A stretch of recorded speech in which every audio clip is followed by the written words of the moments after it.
I'm going to call to order the City Council of Transportation, Energy and Utilities Committee at 5:30 p.m. And I would entertain a motion on our agenda. I move to adopt the agenda as stated in civic. Second. Any discussion on that? If none, we'll go to a vote. All those in favor of the agenda as posted. Aye. I'll note that Councilor McKnight is on her way and will be here shortly, but I'm gonna get us rolling now since we have a forum. Next on our agenda is adoption of our minutes from our December meeting. I would move the adoption of the minutes for December 16th as posted. Second, any discussion on those? Seeing none, all those in favor of adopting our minutes, give by saying aye. Aye. Aye. That's unanimous. As well. So that moves us into public forum. Public forum is posted for 20 minutes. I am going to try to keep us to, are you here for public forum? Yes. Okay, I'm gonna try to keep us to about 30 minutes total. Because we do have other things on our deliberative agenda that we need to get to, and we weren't actually able to get to one of these items last month because we had spent so much time on unaccepted streets. Sure. Didn't you want to amend the agenda? I talked to Rob, and Rob said that Encore, who got bumped last month, is expecting to come in around 6:15. Is that Right. true? Yeah. So we should be, well, I guess the question would be then, would we want to have public forum and then bring Encore in and then do unaccepted streets after? Or do you think we'll need 40 minutes of discussion on unaccepted streets based on the updates to the memo? I'd say, let's see how public forum goes and whether it takes the full 30 minutes. If Encore's not here, at least we can start the unaccepted streets up. Anybody who hasn't signed up for the public forum, would like to speak? One more. Then we're gonna throw it on public. Great.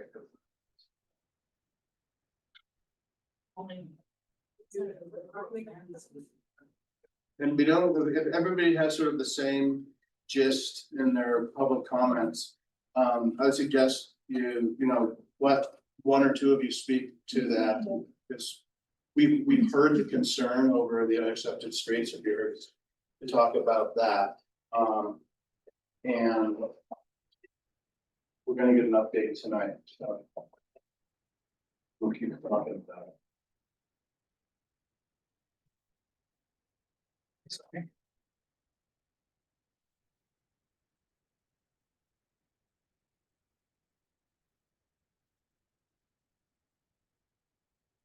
Thank you. Okay, so with that, we'll start a little bit of public forum. I'll have speakers here in person first. And then we'll turn to folks online. Anybody online who wants to speak, when we get there, please indicate by using the raise hand function in Zoom. So the first public forum speaker we have is Patty Gillespie. I'm right here, I live on West Road. I've got to say, when we first got that first letter, I'm probably gonna start to cry. I felt it was very harsh, almost to me threatening, telling us what we were gonna pay to fill the potholes when this went through, what we were gonna pay for plow trucks, even though we were gonna have a plow. I know Sarah very well, so instantly she was the first person I called. She goes, calm down, calm down. But, my brother and niece and nephew live on the avenue, and my brother's outraged. He never left Burlington. He loved Burlington. And he said, this can't be happening, Patty. He almost caved, right? I said, don't bother coming, but he said, you pay the same taxes as I do. You say, as my niece who lives on Heidelberg, he said, they can't be doing this. So we went to a Christmas party and there was our lawyer, who's been Jeff's best friend. And I just mentioned it to him. I didn't want to carry it out on a Christmas party. He said, no, the city of Burlington cannot do this. Send me all the information. And I did. And all he said is, I want you and your neighbors to go to every street that you can, because he knows I only work a couple days a week. And get names and addresses of everyone, and I'm gonna put it together. And in case we need to do something, I'll have all the information that I need. Which I hope we never get to that point. But that's how upset I was. I grew up in Burlington, but we only bought our house 13 years ago, but nobody said that to us when we were buying our house. Oh, no, listen. Pretty soon you won't be having any of these services. No one said that to us. Cause I wonder if I would have moved back to Burlington had it been said. So I think that first letter was a little too harsh. And now it's seemed to tone down, but we've been very, very upset for quite a while over this. And we hope that it doesn't get to that point. Cause it really is just plain and simply not there. And I wrote on, I never do anything on the forum, but when this first came up, I said, well, I guess I don't have to pay taxes, and somebody freaked out. Well, of course you have to pay taxes, you use all the other roads. That is not what I'm talking about. I'm talking about I don't get the same services as my brother. And we don't get great services anyway, because you're on a dead end road. I don't know how many times I've called you guys this winter. Because even Sarah left her house once, that I saw the plow truck go by 4 times, well, it hasn't been done our street at all. And she goes, sure enough. You know, because we're dead end. And I kind of understand that it's a pain in the neck to turn around, but we certainly don't want it getting any worse. We don't want to fill in our own potholes. We don't have to bring our recycling up to the top of the street. You know, the way it was worded, it put the fear of God into a lot of us. But anyway, that's it for me. Thank you. Thank you, Kathy. Jeff, what's your next? We don't have any want this. Go on to me, and then we'll move on to. Welcome to the sitting at the table, if you'd like. I think I'll just say it. Okay. Sure. Greg also submitted written comments to the councilors. Right. You. So those, yeah, what I got here. Or we'll post them on We had read through the subject. the city website. So I'm not gonna add anything to what I had presented last month. That none of that has changed. I have in a single house on West Road about this issue. I've got some feedback. A couple of folks actually took the time to go and write out an email and send it to me, which I put into this document and gave to Mark to go and post so you guys can read it. I'm not gonna go through that right now because it'll just. There isn't anything new here, right? And overall thinking is that why is the city doing this? After I've been on West Road 35 years, now it's like all of a sudden. This is proposal to stop providing the service.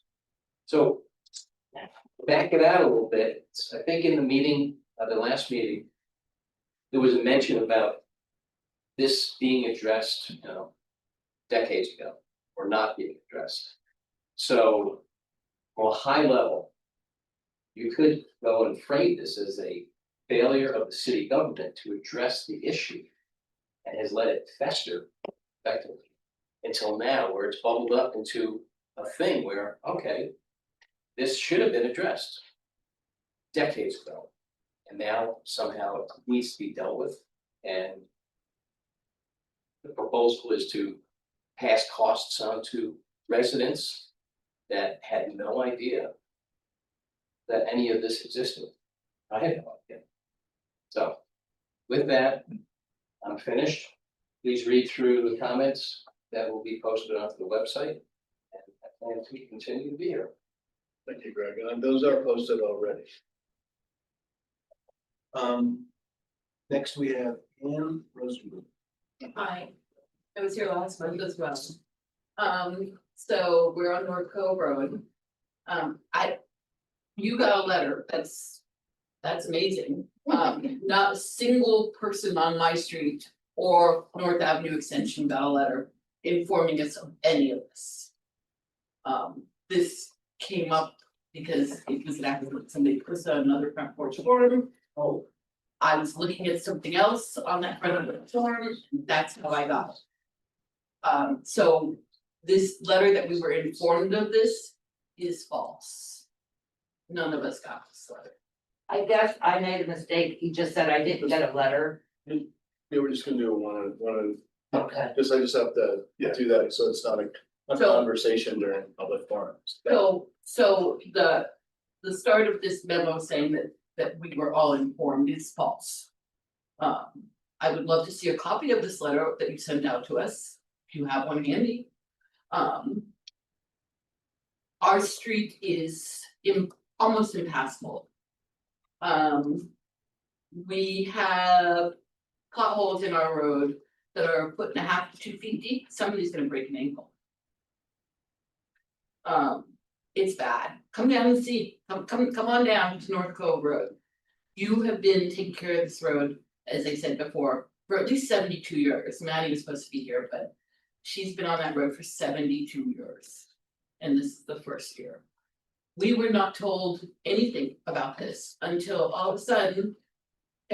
All the neighbors started calling DPW and saying, can we get some fill, when are you coming down, what's going on?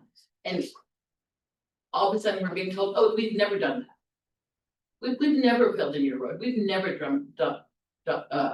put fill for your neighbors to put in. Now it's at the point where even if you don't fill, we're willing to rent the equipment. But we are not rich, the cost of renting equipment, even with my discount with my friend who works there is $5,000. For us to get another $5,000 of fill is just not possible. So, and that's what it would cost us I've looked into it. It's not like I haven't been proactive, and we haven't been proactive. 10 of my 16 neighbors I have on a neighborhood chat as we're trying to figure this out. You should have gotten emails from at least 2 of my neighbors as well, who could not make it. And I think at least 2 others are on Zoom call. So we're just asking what we've been always given and what we pay for in our taxes. Our taxes are levied at the exact same rate as everybody else's. It's part of the social contract, people. I don't have kids, I've never had kids, I have no problem paying your taxes for schools. I have no problem paying my taxes for everything else. Please, part of the social contract is that you can also take care of my roads, which you've always done, which is what my taxes pay for. It's an obligation. You've already abdicated your responsibilities into preparing our road for the summer. And now we're paying for it in winter. That's it. Thanks, Karen. Next we have Robin. Yeah. McKellen. Yeah. I live on Bolt Street. We had like a Bolts. Looks. It's in the Old North End. We had a meeting with all of our neighbors there. We had a neighbor who just moved in, who looked through his whole contract for buying his house, and there was nothing in there to indicate this was happening. Bolt Street is a very small street with 2 habitat houses, 2 land trust houses, 2 people with disabilities. These are not people that can start to add extra money to their lives, filling in potholes and out streets and things like that. And also I called the city several times because I didn't even know, like, where do I go? I had 5 different people, no one returned my phone call, just to find out, what do I do? How do I make sure my voice is heard? And then what are the procedures that I can do as a resident on those streets to get our voice out there? So that's all I have to say. Yeah, thank you. Is there anybody else in the room who hasn't spoken, who wants to speak at public forum? Seeing none, I'll turn to the folks online. And I saw Robert Thurstow Johnson had his hand up first, so. And then we'll follow by Peg Porter after Robert. Okay, just want to verify that you can hear me. Yep, we can hear you. Okay, thank you. So these ideas are coming to me today, a little bit yesterday, and that's why I haven't sent an email to get included in the agenda packet. But I will work on writing this down so that it's more formal and more clearly spelled out. I think I have an idea for a solution. and I'll get more into detail when I write this up, but I do want to talk about it now.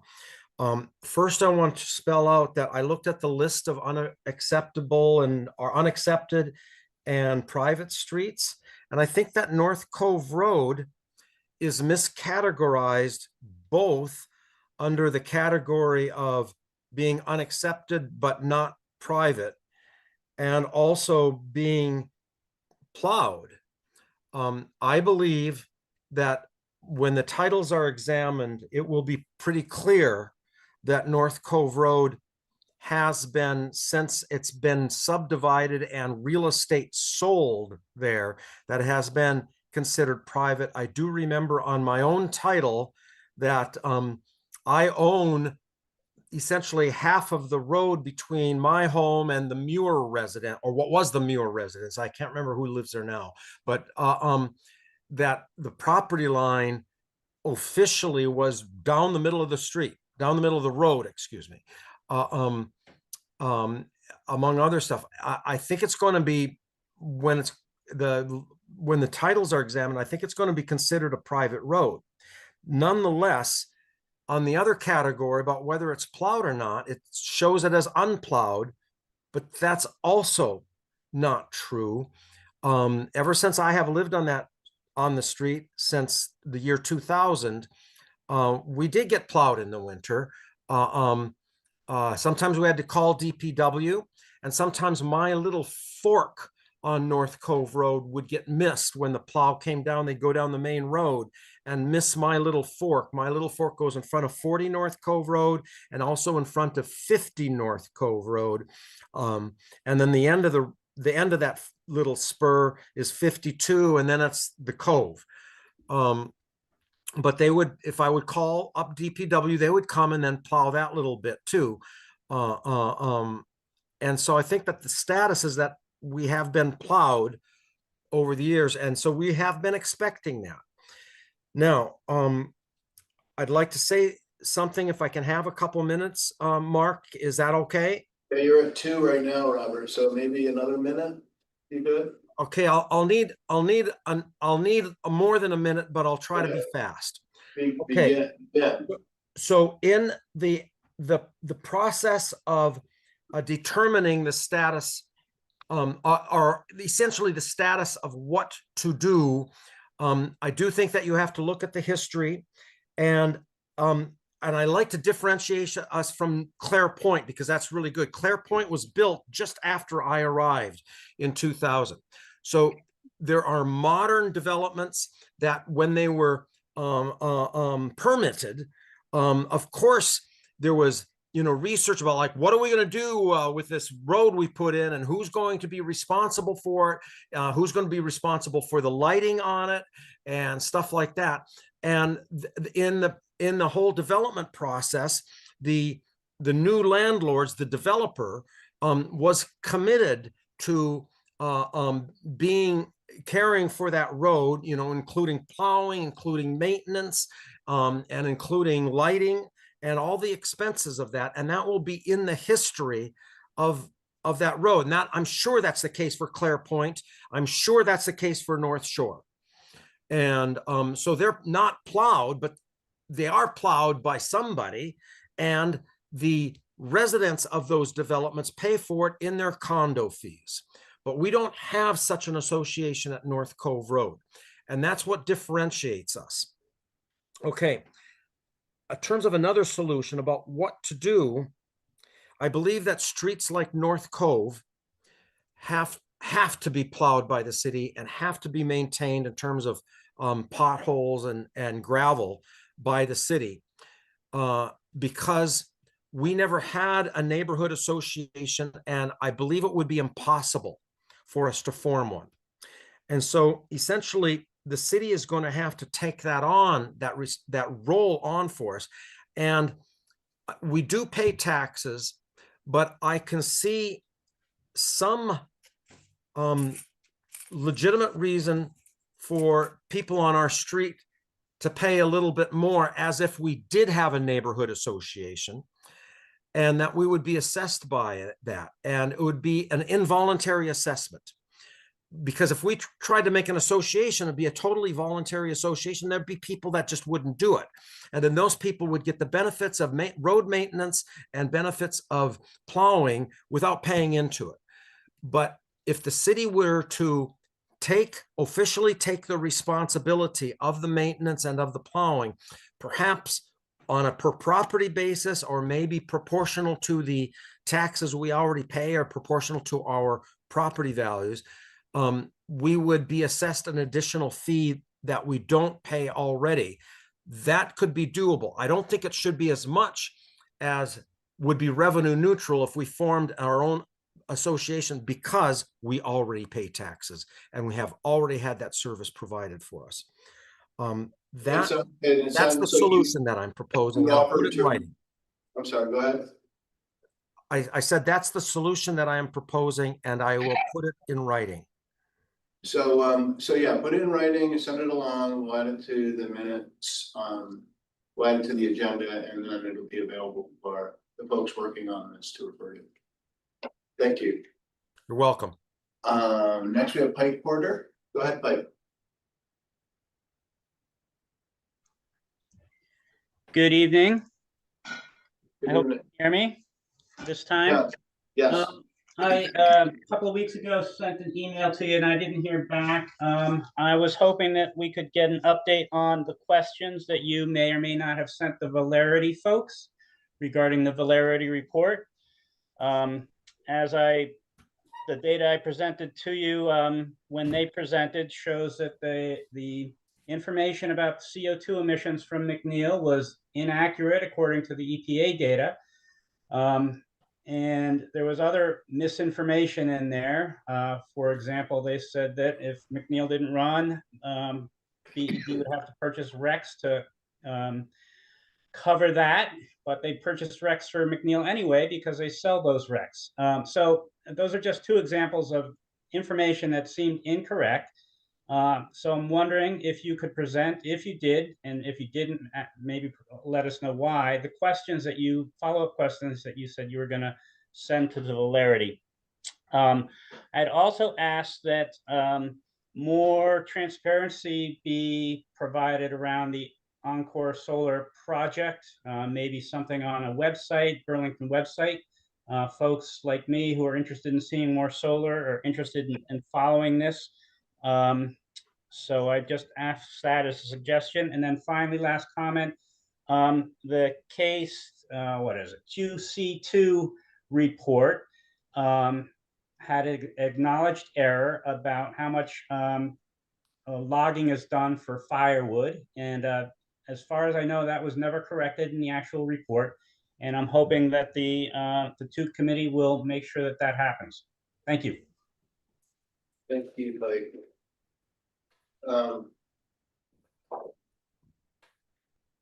Thank you. We'll respond to you. I don't have all the answers to your questions. But we'll work on getting them, and we'll talk with the people that we need to, Darren and others, to understand that. But is there anybody else in the room who would like to speak, or anybody online who would like to speak? Hi, my name is Nelson.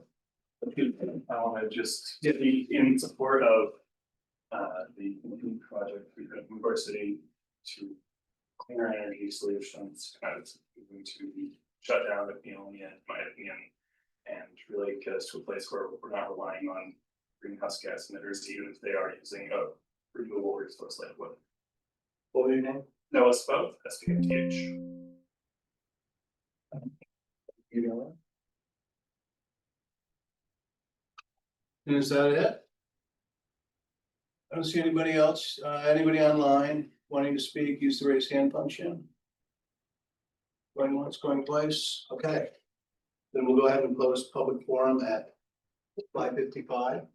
Can I ask just a quick question? Where do you email information, and where would we give like testimony online that people were talking about? If you want to send it, you can send it to any of us on the TEUC, or to Probably planning. Oh, thank you so much. Maybe what we can do is we can post that for the meeting, so people they want to, I guess. But I know there's a number of people who do want to, give written testimony on unaccepted streets. I think we do include the email address, phone number. It's in the memo, okay, excellent. So the, for those online looking to give written testimony, in the unaccepted streets, unaccepted and private streets memo, there is an email address, which is what DPW planning at Burlington. burlingtonbt.gov. The phone number's there as well. It's on page 5 of the memo. Correct. Okay, very good. Then let us close public forum and turn to our deliberative agenda. And the first thing on our deliberative agenda is the unaccepted streets update. Great, Great. I'm gonna take it and we're gonna hopefully be very brief. So there's a lot more information that we've provided in the packet.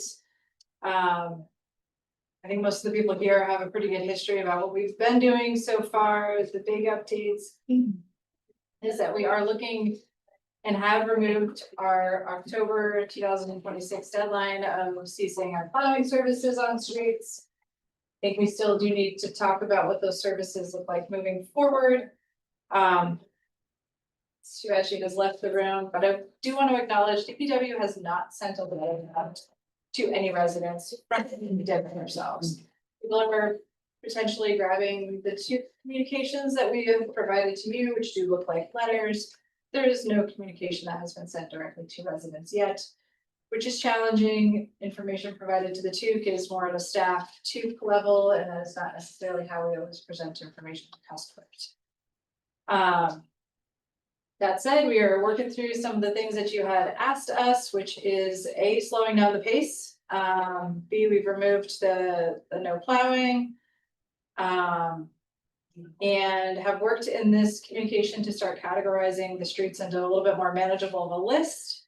There's certainly more work that needs to get done, but I do want to introduce the 4 categories that we have created.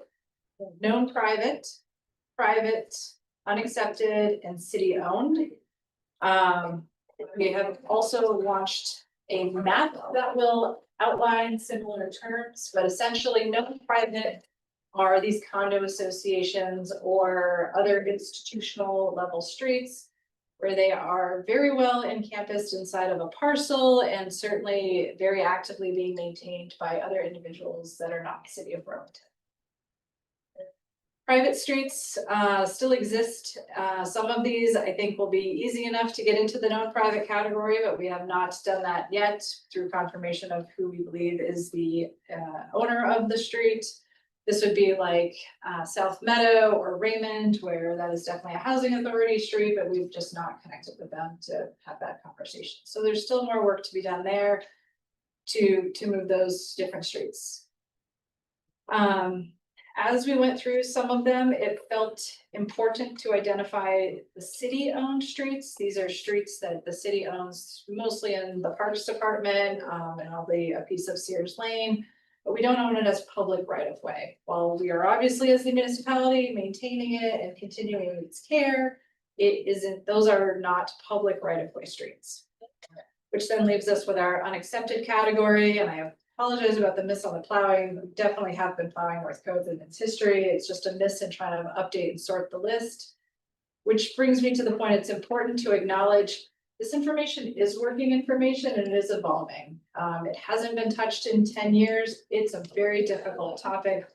But speaking to the why we need to touch this now, I mentioned this the last time, many of these streets within the city of Burlington are really nearing the end of their useful life. And the city itself, DPW, is not planning, budgeting, or preparing to maintain these streets. Which means as they reach the end of their useful life, nobody is planning for that. And that doesn't feel like a good place for any of us to be in, either as city staff, as residents who live here, as neighbors.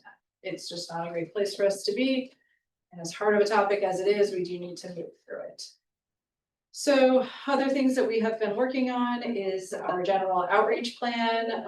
We have launched a website, and that is what I wanted to quickly share today. This is gonna be the best place to see essentially our working information. We are posting the communications that have gone to the TEUC, so you don't have to go back through every TEUC agenda within Civic Clerk and find it.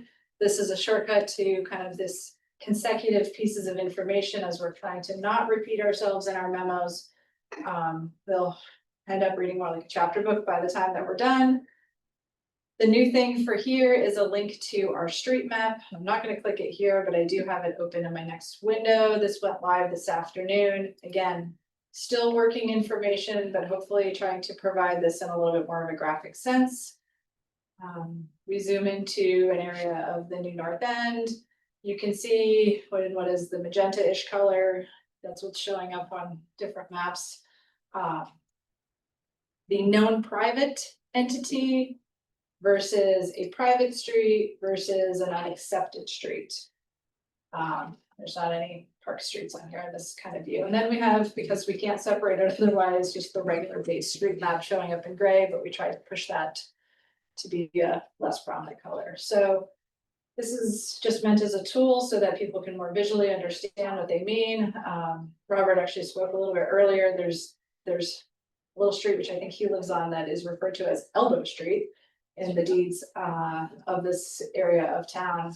That's actually not mapped yet. So you're actually going to see a lot more streets in the mapping because we are mapping everything, so there's less discrepancies between our information, which is why the known private street list grew significantly, because we were not trying to find everything in every condo association, but it felt inaccurate to I think we had mapped Oak Park, but not mapped St. Francis.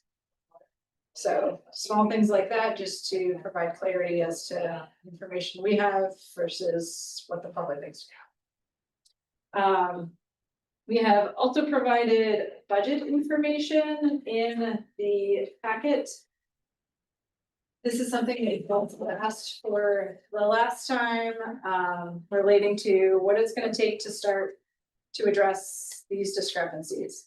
There was a lot of upfront work between both the technical services staff as it relates to what we own on the top of the street, but also our water resources staff and other city departments of what we own that's maybe hidden under the street or the utilities that are serving it for lighting.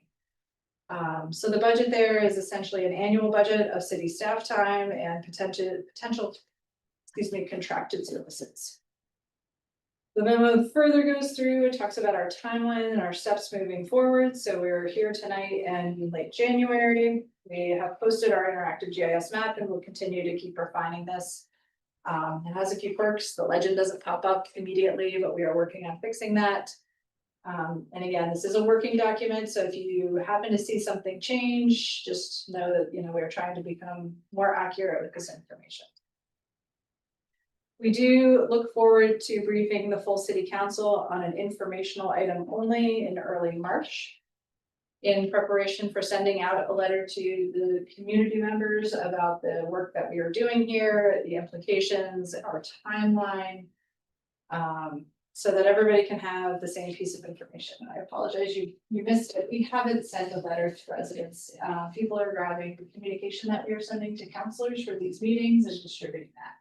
It's not information that's been sent to residents yet. Can feel clinical. So if it's not being sent to residents yet, why? So you've already been said that you're not going to do help upgrade our roads anymore, but you haven't Yes. warned us. We need to catch up when we move to the next item, you and I, about what you might have missed while we were in the hallway, because it's important information. So that is our tentative plan over the summer and the fall. We will start our research on various different streets that we, as we work on sorting them. And I do want to say that we want to sort them based on their end of life category. So a street like West Road, who has had some reasonable amount of work thanks to doing the sewer on that street, will likely not be top of the list isn't right. We're going to create an order in which we want to address them. And so our year one work will end up being the streets that are in the worst condition and are going to fail first. So a street like Oranistan, who we know is private, owned by a company, but is not taking care of it, is not collecting dues to take care of it, will likely be on a year one list because West Road is in better condition.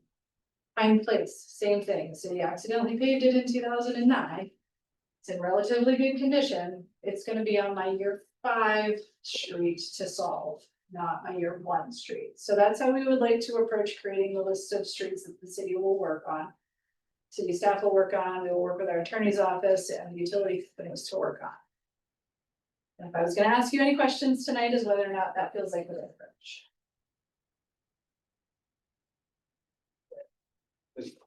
That's it. Okay, fair enough. Anything to add, Dawn? Here. Okay, committee members. Thank you, Laura. I think this is really nicely laid out. But I want to take us, kind of zoom us out one level, because I think to me, the system you set up makes a lot of sense and it's very organized, and I think totally it's great to just tackle year by year. But I still feel like we sort of missed the step of almost what I would describe as like mission alignment or values alignment. And actually the commenter made me think of this.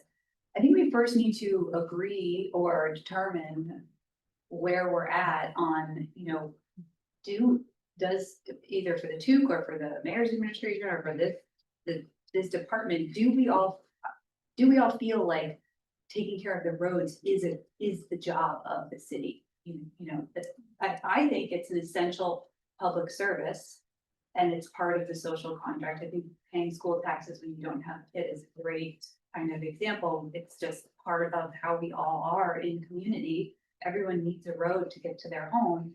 It's a basic service of a municipality. And so if I'm just, you know, brainstorming here, but if we all agreed on that, it would probably lead us in one direction for this work.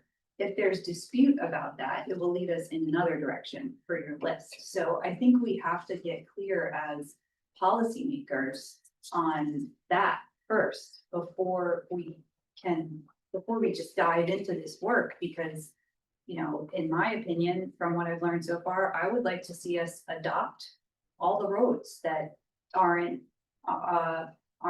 like, unless there's, you know, some private development that already has their system in place and they want it to stay private. But if people are living somewhere and they need services for their roads, I think they should become city roads. Because if the city's job is to take care of the roads, then that would be a logical course of action. But if you don't have alignment on that first question, it doesn't, you know, it's like a domino effect. So I don't know, Chapin, if you want to weigh in on, if you have an opinion on that, or if others do here, I'm curious to hear. I mean, my problem is that all roads are not the same. The Country Club Road is an extreme example, right? That's theirs, right?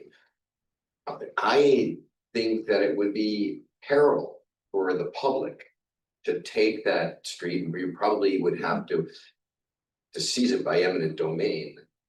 So there are just these, it doesn't matter if they're asking, they're on this list, and part of the problem that I see is that we have kicked the can down the road as a municipality for a really long time. I love having broken all of these up into their component parts, right?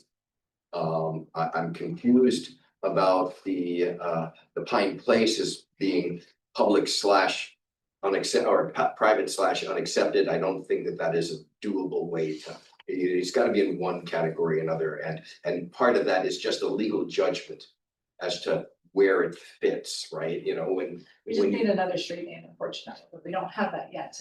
it's just, but so I am very supportive of accepting streets that all of the facts and circumstances, including the way that we've been doing stuff, would lead anybody in their right mind to think that they were a public street.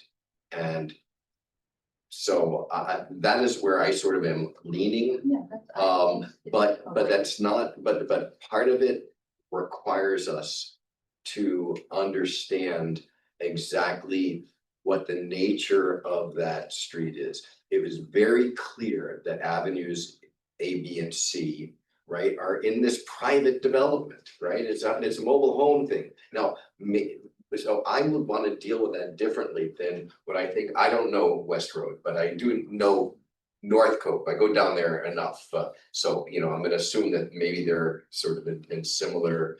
West Not- Road not- looks like a city street. It looks like a city, okay, so that's even better, Yeah. so that, you know, you've got those at Gold Street, who Looks was like in a my city ward, street. right? I mean, I know that street pretty well. Yeah. It probably, or Cloric Court, there were probably anomalies they are, I know Cloric was an anomaly in terms of the development. And so, unfortunately, I mean, I think that you can get to big values, right? But they're not in they're much more granular than the way that you were at least initially laying it out. I am supportive of going, you know, the year, you know, one, and based on the, you know, the conditions, both, you know, sub and at the surface. The problem that I see with that is that there are a whole bunch of folks, West, I think it's gonna be one of them, that is like pushed out there. And that makes sense on one level, but pushing it out just sort of locks in, it not only locks in the status quo, but it reinforces what, you know, and like she was talking about going to a lawyer and all the names, it reinforces certain legal risks and conditions, which I don't know how to I haven't wrapped my brain around how to deal with that, but we just need to do that. And it seems to me that when residents have been relying on services, right, that we need to, while we have said we don't have the time to do this, we need to be able to maintain. They can't be in limbo. And and part of our communication has got to give folks the surety so that they can plan their lives and they can not feel like something terrible is going to happen to them in a short period of time. So I mean, that needs to be baked into a plan so that regardless of whether you're in year one or how far out do you have, Really opened up more than 5. whatever it is, you're 5, you're, you know, realistically that you know, that everybody on that list sort of knows what the lay of the land is for them and where things are moving. And if you do that, then we've got some fairness. And let me just end by saying that, you know, the details of what is, you know, the legal, the practice, all that stuff, unfortunately, and that's why you've got a budget, needs to like be just laid out. Because that's where the decision is gonna come from. I've seen the deed, or I've heard of the deed, they read it to me on Encore, like the diocese owns it. They created this, well, that was what he read to me, you know, or the bishop or somebody in I don't know, yeah. had owned it, and then it went to something else, and the rents were supposed to get paid to help the church, and then that like fell away. So okay. It's a tough scenario. So to speak to your question about. Can I just make one clarification before, Yeah. when I would assume, so you have known private, I assume that means, and that's like the country club. Mhm. If we make the assumption that everyone on these roads is accustomed to maintaining their own roads and is aware of that, and that's the standard practice, I would take them out of what I was talking about in terms of city responsibility. Yes. Because I think our responsibility is, people are used to it, and in streets that seem like they should be a city street, so. It seems super obvious that we need, Yeah. that we should just kind of drop those off of our lists. The challenge is that the very historic city records took a look at any city street that we may want to take firstly, or have for any reason, and literally have written in some people's handwriting that are definitely not here. you know, the question mark, is this unaccepted? Should we own this? And so we need to create Sure, a formal still need to- record. yeah. That those are now known private, and I'm gonna add that to that file, and we won't have to think about them again. But we do need to at least acknowledge that these are known private streets. To speak to mission alignment and getting to the point of, you know, who should we address first? And I guess the next step that's not on this timeline. City staff needs to do an inventory of what does the street look like, so that you know, sitting here today, what West Road looks like. And, you know, Mark, you know, when I say Raymond Place, we'll know what that street is, you know, and you guys will all know each other's different areas of town. You'll be able to look through the list and you'll be like, West Road is a little narrow, it doesn't have a sidewalk, but it's got a curb and it's paved, and it's got streetlights. Like, that's big things and easy things to move forward. Help you do that. We actually have a list from like 2014. 13. Where previous city staff had actually started to generate this information, so it's not a big lift, we just need the snow to be removed from the ground and have acceptable temperature to be outside.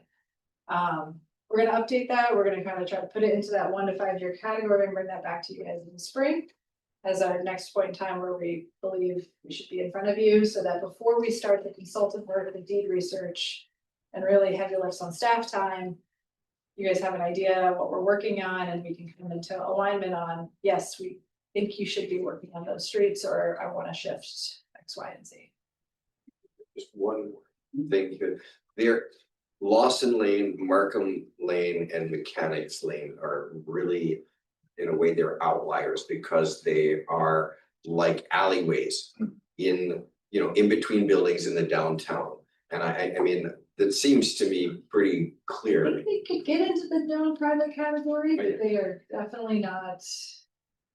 There's not one person who's the king of, you know, Market Lane that's being like, I own this thing, I'm taking it. I got that, but those seem to be, you know, I think this list is gonna continue to get smaller and a little easier to manage as it relates to just really digging in and covering information and getting communications back. That said, we're gonna get a communication from Northgate's Association about them wanting to turn over their end of the street.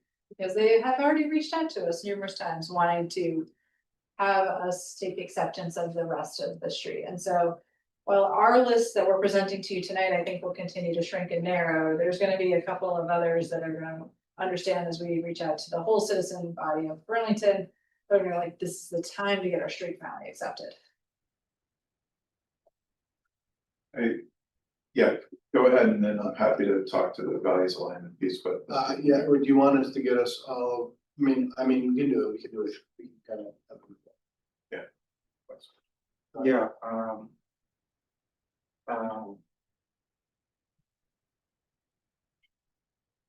I have a question about the streets that are labeled as private, and this may apply to some of the streets that are known private. So you talked a bit about there is a category of roads where we know that the street is private, and we know that the street is owned by some larger entity. And I'm not talking about like a neighborhood association as Robert described. I'm talking about a developer or I don't know, like the country club or something, some larger entity. If those larger entities that own these streets that have people on them are not properly maintaining the roads, is there a recourse for the city to make them do it and punish them for not doing it? And Yep, is that either through our code enforcement office for something being an unacceptable condition, or several different city staff have the ability to write municipal tickets, and those start accumulating. Generally, I find most people in Burlington, even the ones who are owning these streets that we know of, are relatively well known in the community and just need to be compelled to do the right thing, or need to understand that that's their responsibility. or they need to relinquish their ownership and sell us their street, and maybe we accept it. And we're working with the fire department to allow emergency service access. So currently, we don't really have an SOP around that yet, using code enforcement, things like that, to make sure that these known private streets are still safe for folks that live there. So we do, that's our big job, protect all of them. Yeah, definitely, because I think there's, even with the streets that are known to be private or are suspected to be private, there's definitely a difference between a private street where each resident on the street just happens to also own the street that is adjacent to their house, and a street where a development where the entire street is owned by a large developer that can certainly pay for the maintaining of the road and keeping it safe, like, and I'm sure that's also being considered. I just need to think about that when looking at these categories. Thank you. It's almost like we're categorizing by legal status. That's one element of categorization. And then we're also categorizing by what the condition is. Right, so we can't take this phased approach. And as Laura alluded to, like, what is the streets that have the most risk if we don't do anything? I have one, just, I think it's quick. Have you also worked with the zoning administrator regarding getting the permits that may have been required during developments? I think of private streets, so that I mean, a lot, look at the enforcement. Part of this is, okay, you know, they've got requirements. If we haven't accepted them, they haven't dedicated and accepted them, then, you know, they were developed either under a zoning permit that we've had zoning for a really long time, but not necessarily as long as old as the streets, right? North Grove, I think, has been there probably before we yeah, so but that will be, I think, one of the mechanisms that we've got is looking at in terms of enforcement, because you can do that. I mean, for folks that like the what's the Iranistan, is that what you said? Yeah. Up there, that, you know, like that should have been built during a time when we had a zoning ordinance, so there would have been a permit. And that would really set the requirements, and then when people are there, then, you know, somebody can go to court and get injunctive relief and say, like, fix it, right? The one thing I want to conclude that we didn't quite cover, just to cover, you know, a case like Western, that's going to be a little bit later. My guess is a little later out in the history. As we set kind of our practice, plowing on West Road, pothole filling on West Road, essentially will continue, assuming that the city council gives us the blessing to continue maintenance on private roads or unaccepted roads where we're in this gray area, until the point that you'll receive a notification, if you're on this list at year 5, from Public Works saying you're about to start West Road. This is our overall process. At no point in time, I think we've considered up to a year before we might discontinue services. So year 5, we do the research, we come back here to the city council and through the TEUC at, you know, year 6 and say, we really feel West Road is unaccepted. It's privately owned by the neighbors. Enough public input has been had. They've decided they would like to stay private. Here is your 1-year notification that in a year from that date, we will stop our services. Or whatever date we end up deciding as a team, but just kind of like, you'll get a notification, and then potentially 2 years afterwards, you might decide collectively with lots of people that that's the path we're taking. I have a detail to share, but it's Is a there big other- example that you go first, you can talk. So I'll just weigh in, then we can hit a brief second round and move off of this. I do like the way this plan has been refined. I like the idea of categorizing things more granularly, and I think that'll help us do this work and prioritize the work. And we talked about this at our last meeting. The one, I guess the ones, there's like 20 streets that are unaccepted, and then there's this one Pine Place that says private unaccepted. Well, let's just call that an unaccepted, so there's 21 of these that we need to. I mean, there's a number of things we've seen, the anxiety that has been created for residents who live on these streets. I agree with Becca that, you know, I think, you know, as a policy, I think we should sort of assume that I would prefer that we assume on the unaccepted ones that people have assumed they're city streets. And they don't have that official distinction yet. We find ways to accept those streets. You know, unless we can get them into one of these other categories as, you know, known private, I guess, is the one where we know we don't have to do anything for it, right? Private, or we're still trying to ascertain whether or not it's known to be private, we're assuming it's private. And so for those people, like, if I lived on West Road right now, I want to sell my house. I'd have to, as a seller, disclose the fact that, hey, by the way, this might not be a street up front, and that's gonna be a problem for me. So I'm thinking about all these other things that feed into the angst that we get in our inboxes around all of this right now. So I agree, as a value proposition, you know, for or one of our values in the city, I tend to agree that we should try to find a way to accept these. On the non-privates, like the country club road was brought up, I think they plow their own road, don't they? We don't plow their road. And they know it's their road. And so that's probably not something we need to do anything about. People before me made that. Listen, added that to the list, so we But- are certainly unadd it. But there's, I'm wondering do we need, and I don't know the legal ramifications, do we need people to sort of attest to that they live on a private, this is your road? Sign this document or decree that says that we don't have any responsibility, but we don't need to even do anything like that, right? No, it's fine. I mean, Most- right, Some of these are just, you know, notes on pages. but I'm just saying, Correct. the people that own those streets, they know they own them, if they're known private, they know it's their road, they take care of it. This is not an issue for us to have, I understand why you need to catalog them that way. But it's really this core group of unaccepted 21 unaccepted streets, that's the real discussion we're having.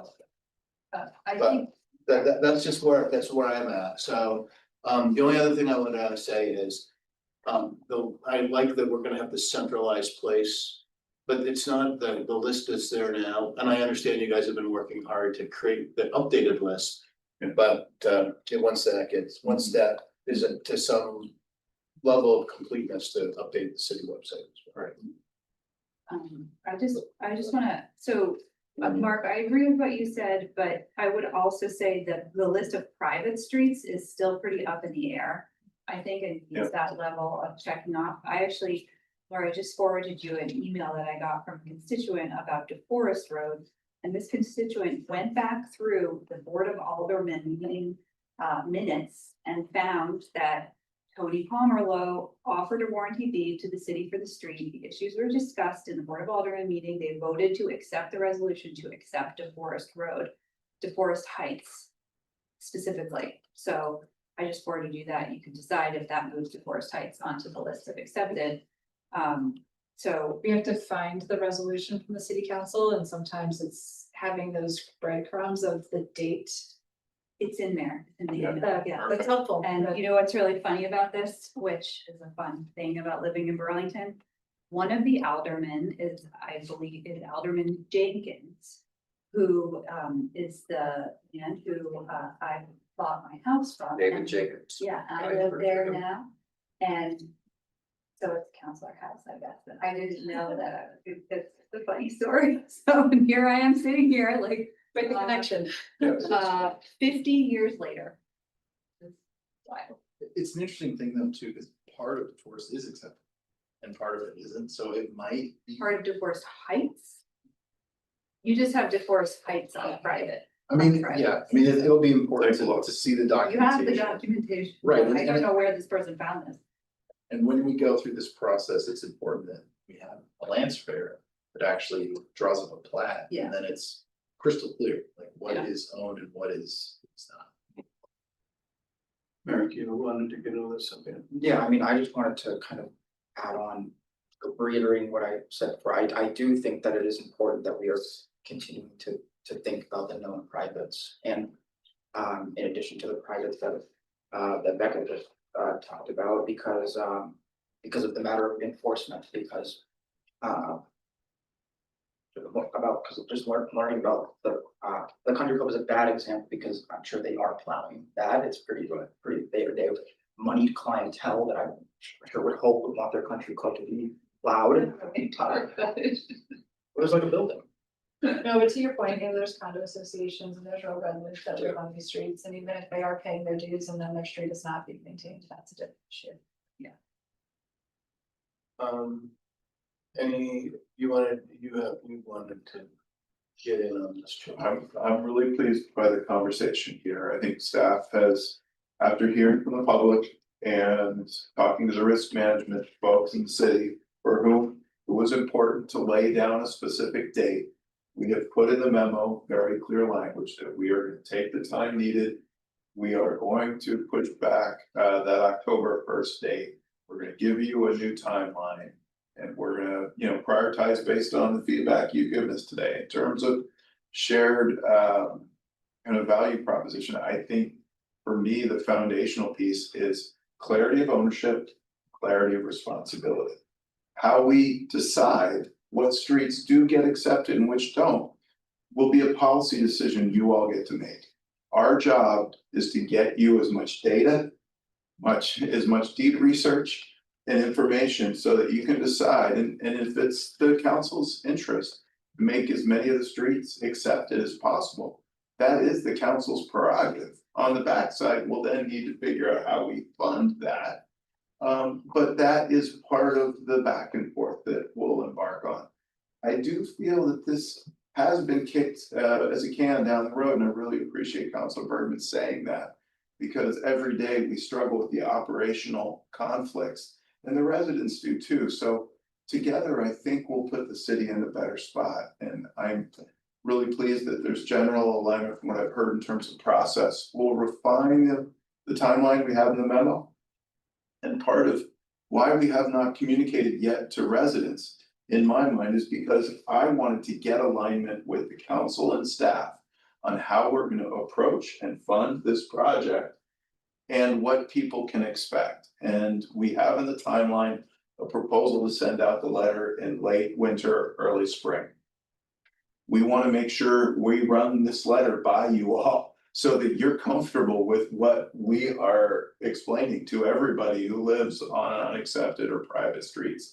I think we're going to get there, and I think this is really a historic moment where we clean up a lot of historic ambiguity. So, thank you.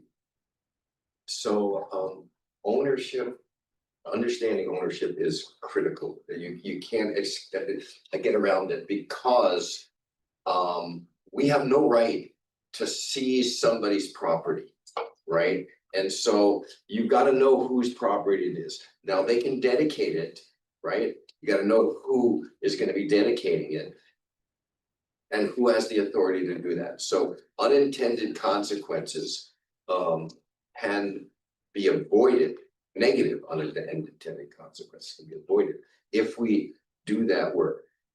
I think communication with residents is really important, and part of that, brings folks into the process instead of just saying, here it is, deal with it, right? And you got your choice, you got some time to deal with it, but just deal with it, because we need to get deeds. People own property, right? We need to understand that the lawyers are going to need to put together the picture of ownership and the history and everything, because people did title searches, and there are issues related to that. So that's just, and so people need to understand that we need to have that. You can't just say, here, just take it. I mean, as easy as that would be, because doesn't work like that. as long as the possibility is there, that somebody can sue you for seizing their property without just compensation, and you're dealing with the garbage of litigation, even if you win, and it's an easy thing. It's an unforced error if we do that. So part of the communication, I think, actually, is to start to bring people into the partnership of the process. That's really what we're trying to make sure that folks we're all working together to figure out what to do and what the right thing to do is. And I mean, I think the councilors are, generally, where if it looks like a city street, and been acting like a city street, then, I think the tendency is for us to go as a city street. There'd have to be something that would push that into another frame of reference, but that's part of what the due diligence is. So that's my addition to the letter, and so it's not just here, this is what we've decided, but this is how we're gonna be, working, and this is what we need from you. This is the timing of that. You got an issue with that or time, like how do we deal with that? Even ask residents for if they have documents and artifacts that would be helpful in the process, so that you're not trying to. Yes. Mine the. Like people's needs. I think it's important that residents, I think we have alignment on the overall about if it seems like it should be an accepted street, we should move in that direction. If residents could hear that we all are really aligned on that, that would be helpful to them, because I don't think anyone has said that really. And that, if everybody knew that, hey, we have your back, it's not gonna we're not gonna pull the rug out from under you. It's headed in this direction. I think that will really ease some of the fear that we're seeing. It sounds like we're gonna get an update.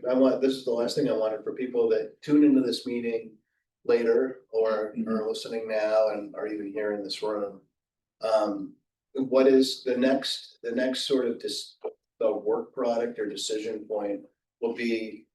The next public discussion is bringing the full council in, so we're gonna go back a little bit in time on our conversation when we bring in all the rest of the city councilors to share with everybody the communication that we're looking to send out to residents to bring them into this process with the information of where we're at, what they can do to help us with providing any documentation. And also share that, the next step is the development of this list, and, anyone who wants to send in documentation in those 3 months will inform us in this list as well. That'll be in early March, we're thinking. March for the letter, and then probably May or June for our next update. Okay.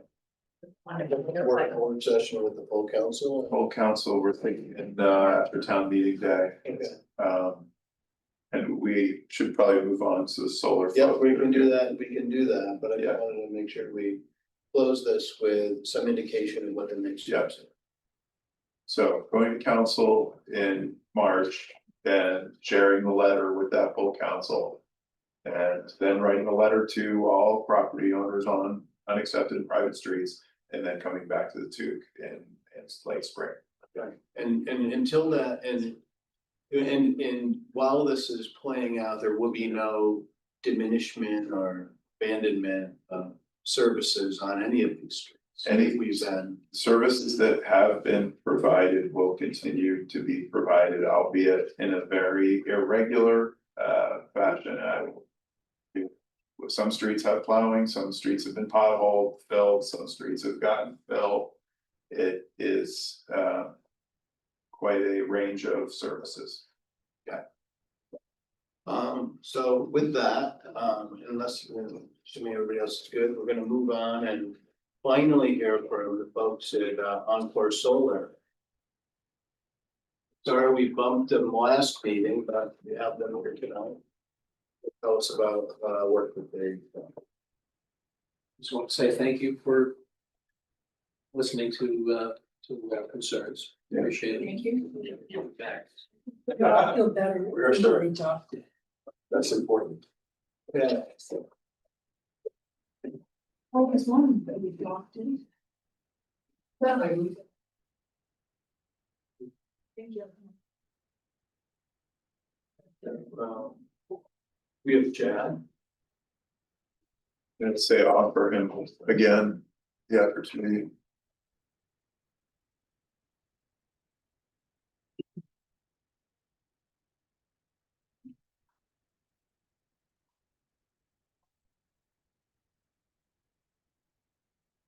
You're muted, Chad.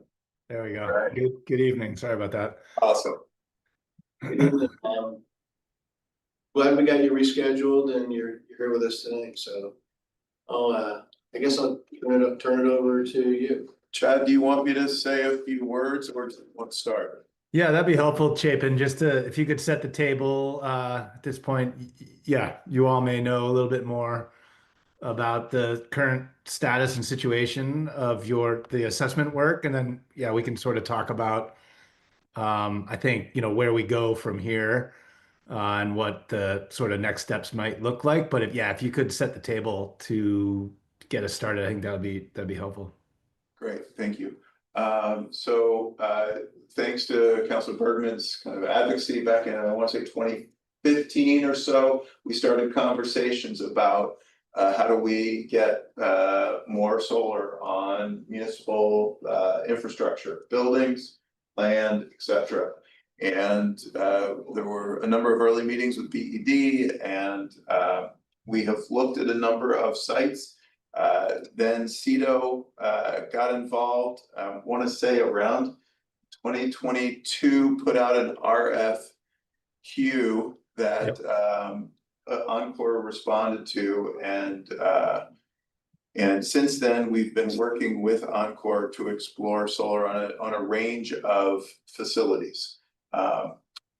The two large and most promising facilities that we've been talking about are the water roof on the city's main water reservoir on Main Street, and the landfill, the Manhattan landfill off Manhattan Drive.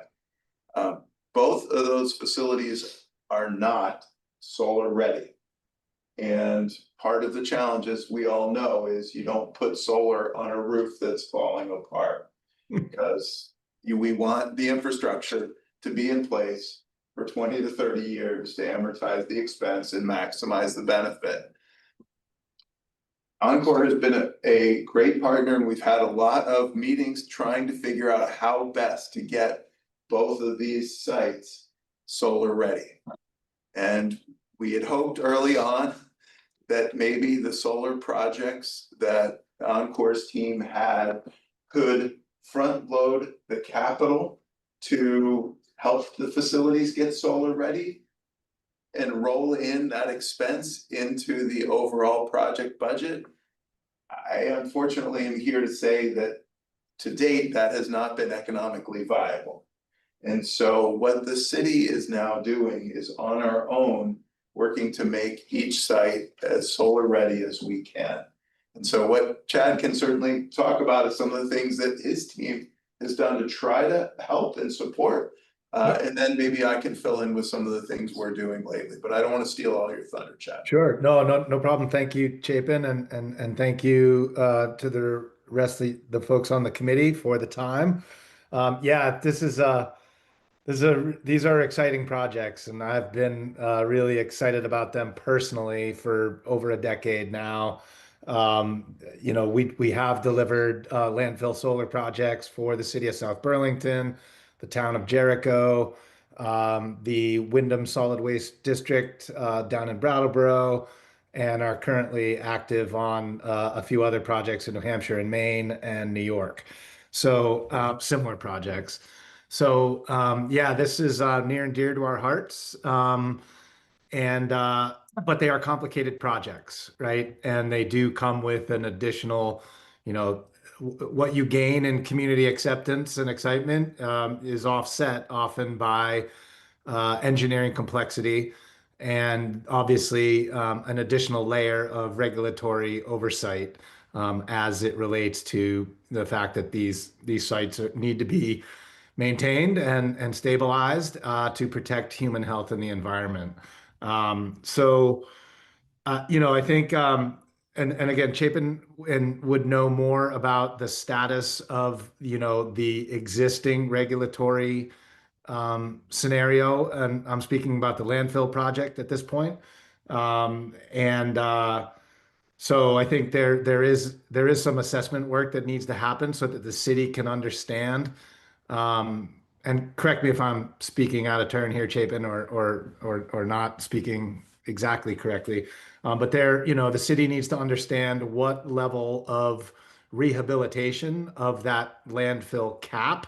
You know, when landfills are closed, they are essentially capped over with, nowadays it would be like a geotextile and, you know, 3 feet of clean topsoil and then planted and designed such that erosion doesn't compromise any of the protective measures of that cap. This one, I believe, is just a clay liner.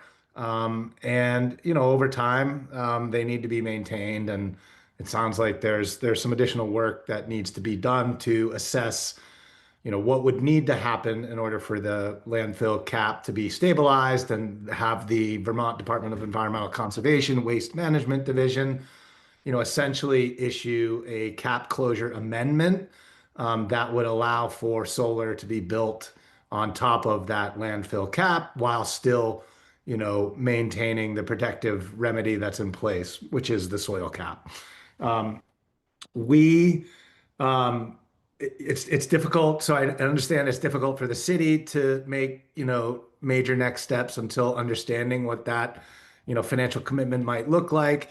It is true that the project could offset some, if not all, of those costs. But we need to know what those costs are. Obviously, everything gets rolled into a combination of, there's 2 different sort of value propositions for the city as the host. And, you know, Burlington has a municipal electric department. So one of the benefits would be, you know, procuring clean, renewable energy.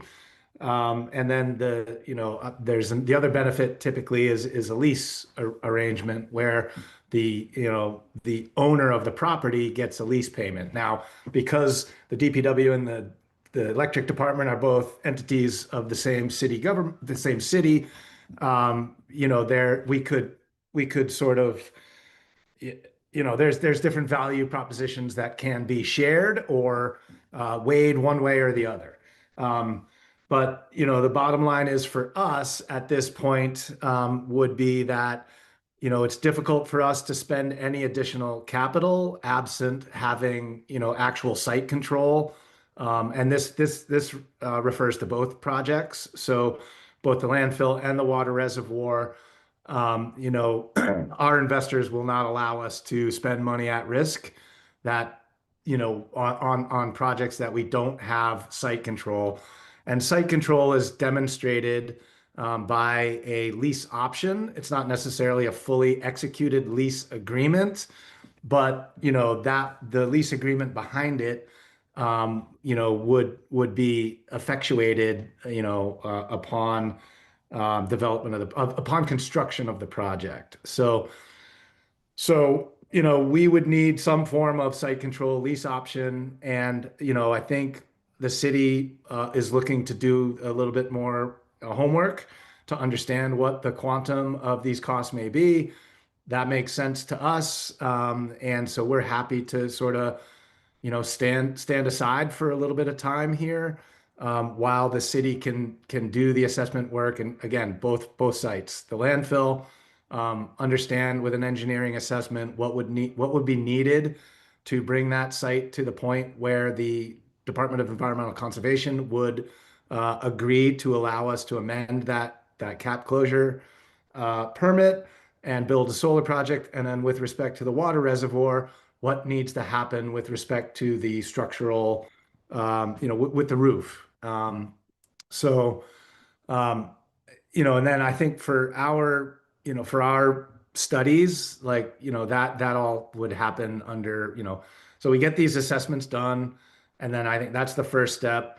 And then, you know, I think then we reconvene and, you know, talk about negotiating lease option agreements, which I think we've shared preliminary drafts with the city last year.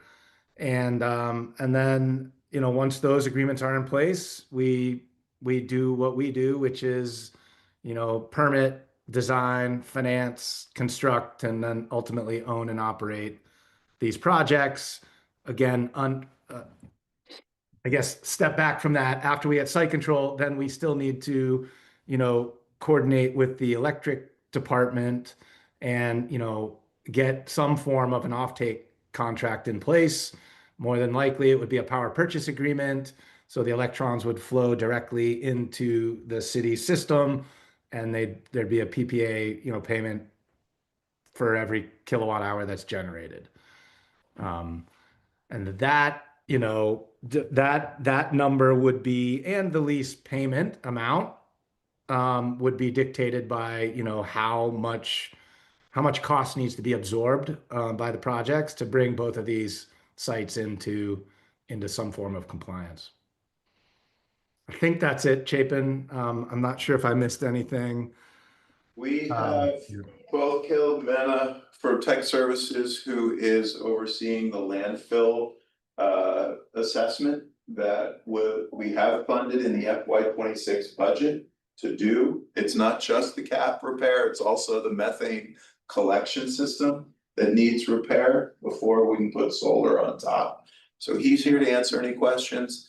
Megan Moyer is here from Water Resources regarding the reservoir.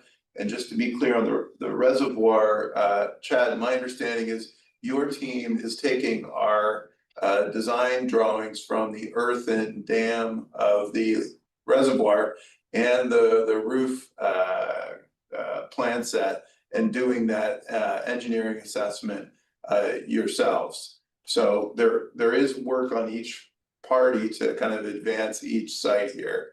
But just wanted to confirm that, and Megan can answer any questions about the reservoir. So I think that for both of them, getting on the record so that we can go back to minutes, exactly what is happening in, you know, over the next year, costs, relationships to DEC and what we need to be doing with them, just really sort of giving us the plan, right, and the details of that so that we can sort of understand and where there are gaps in funding where something would run up against a barrier like funding, so not necessarily only funding, but you know what those barriers are, and you know sort of like what then if it's monetary, then we'd look at what would the way we would get over through around that barrier. So like with the landfill, we've got a solid waste generation tax, right? And so therefore, and if there's money, you know, and I'm not proposing it as much as saying, you know, there is at least one option for cash that we could, you know, be able to look at. Are there others, you know, so it's not just other people's money, right? But it couldn't be only other people's money, right, so to speak. So anyway, and on, you know, the same sort of framework on the reservoir, just getting, okay, Chad says he needs to have site control. We have this issue. Okay, how do we go from here to there? Because, you know, Chad, just to put this in frame, we didn't talk about megawatts. We're talking about 1 to 2. We're talking about a little over 2. We're talking a little under a megawatt for the water reservoir. And then we're talking a little over, maybe closer to 2 megawatts for the landfill. So we're talking about almost 3 megawatts there, or maybe 3, which is not insignificant. Be the largest solar generators in the city by far. There we go. And would give a lot of impetus to doing things like around parks and other public areas, like we've got lots of parking lots, which may or may not be, you know, viable in terms of the sun, but yeah. But yeah. So anyway, that's what I Yeah. would like. Yeah, I guess, so I would sort of echo all of that and then just say, yeah, everything, we just need site control. We need to, so I think next steps would be the city, and let's talk about the landfill first. City, you do the assessment work, understand kind of what it's going to take to get this thing into some form of compliance. And then we meet up and we discuss sort of what that looks like. And, we run we run our financial pro formas and we understand, okay, well, this project can absorb those costs. The PPA price that we would need for that project is X. Then we go to BED and we say, could we, put a PPA and power purchase agreement in place that at that price point per kilowatt hour generated, and we're off to the races. Meaning the project capitalizes all of those improvements to render a buildable site. On the water reservoir, again, we would like to understand kind of what the design looks like as far as the city. If you're just going to have a water reservoir, right, with a concrete reinforced concrete roof, what does that look like for the solar project? And then the same thing, we would, need to negotiate a lease option agreement, get site control, and we can then, design the solar project, secure the certificate of public good for that project through the Vermont PUC, and negotiate the power purchase agreement for that project, and we're off to the races there as well. Yeah, I think that's kind of where it's at this point. I think just to chime in, the challenge is our reservoirs are extremely old, 1867, and then I think the other one was built in the late 1800s.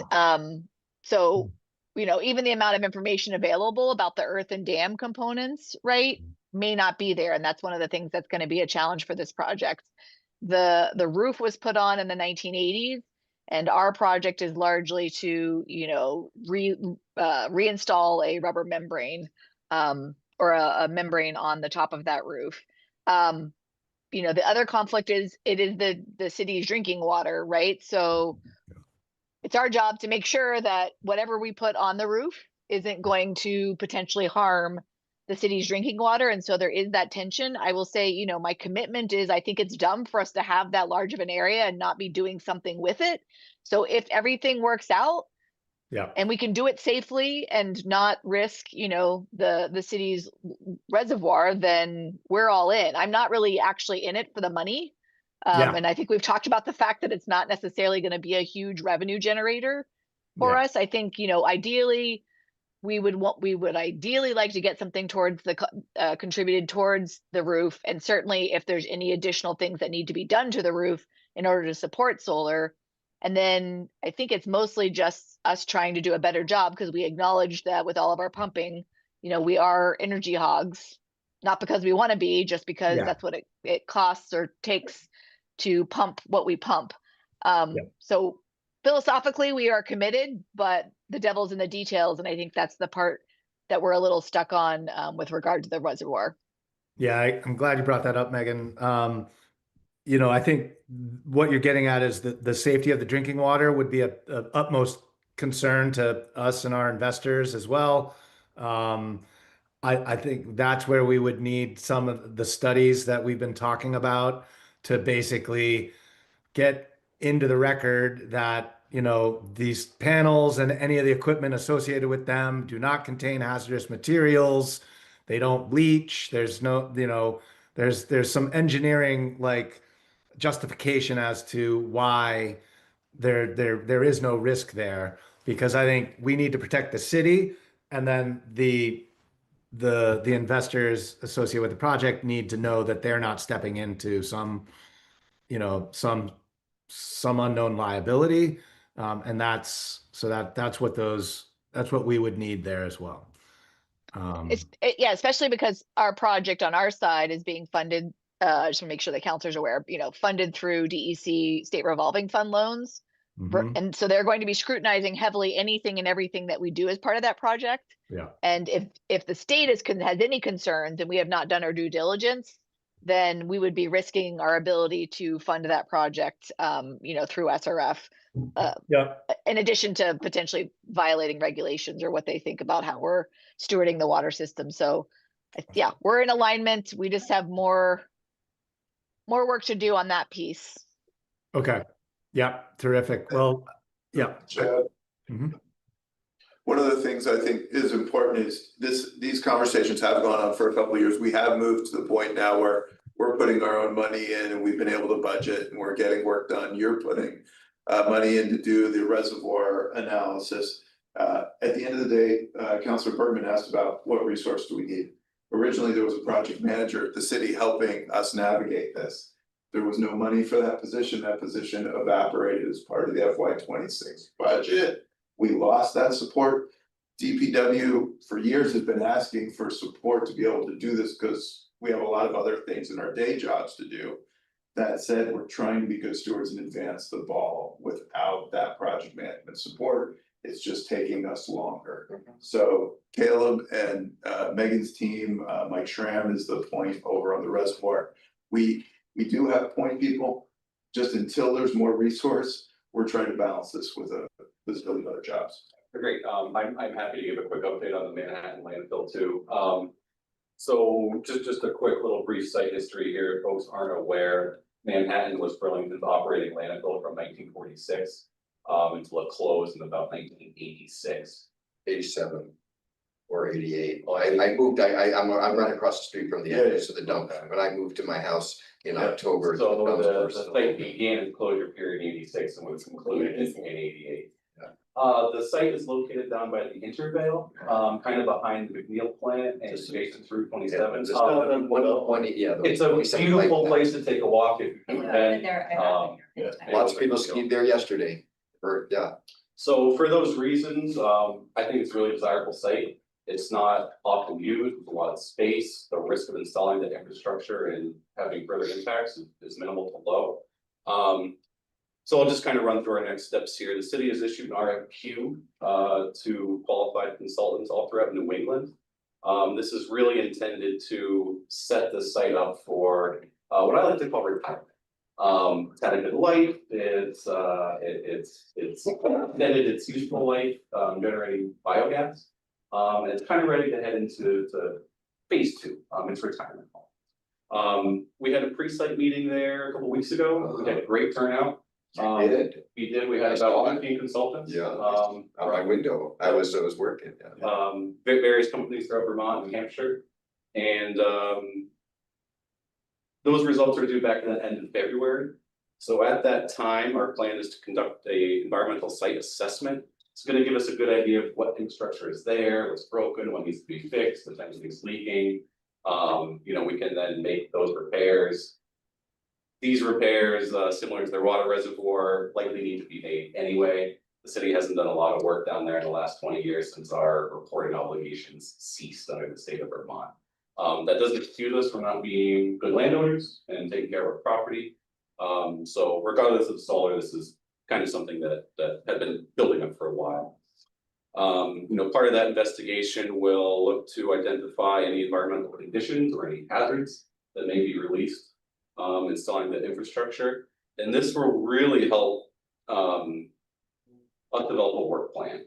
And it's something I think we can develop in conjunction with the state. We have been talking to state DEC. They have a new individual who was assigned to the site, met a couple times, and we're set to discuss our next steps with the state once we select a consultant for the RFQ too. So the state's very supportive. I'm grateful that they're willing to extend this helping hand. It's what it feels like to me too. And I really think, we're working side by side to develop this plan is really gonna help streamline this to the finish line. So with that, ultimately, this does need a cap, as Chad mentioned. That's kind of where we're heading here. Once we have that, I think, again, we can start to have more in-depth conversations about solar infrastructure. Go ahead. Once we have the estimate of the cost of the cap, or once we have the cap? I guess both, the cost estimates are gonna come first. Yeah, I get that. But I'm thinking about it in relationship to what Chad said and the way that we can use a potential project to, once you can get site control, right? Because that actually gives us another option to do the work that we need to do. Right, we're thinking the cost to do the works in the hundreds of thousands of dollars, and we don't think that based on the initial conversations we've had with Encore that they're gonna get anywhere near that. So we are gonna need to bring city money into this, and that's where you all are gonna have to be at the table. Previous estimates had come in around $70,000 15 years ago, so I think that's a fairly accurate estimate. Yeah. And you're saying this has to be done regardless? Yeah. Right. Certainly before the solar's installed. Again, it's been 15-ish years since anyone really looked at this stuff in great detail, so. What are you doing to the methane that you're collecting? It still flares, not from the It's big flared. original stacks that folks may have seen down there, but there's a smaller separate flare along the side of the building, so we know It's not collected, it's not collected in drums. No. Okay. It depends, we know methane levels are down. Part of this RFQ is to address that biogas plant specifically. It doesn't serve a great purpose anymore. And we're hopeful we may be able to even pass and vent some of that gas. That'd be good. Yes, thank you. And hi, Chad. We met at Hula a little in December. It's nice to see you again. Likewise. So this is a very basic question, but for somebody, hearing you all talk, you're just like up here at expert level.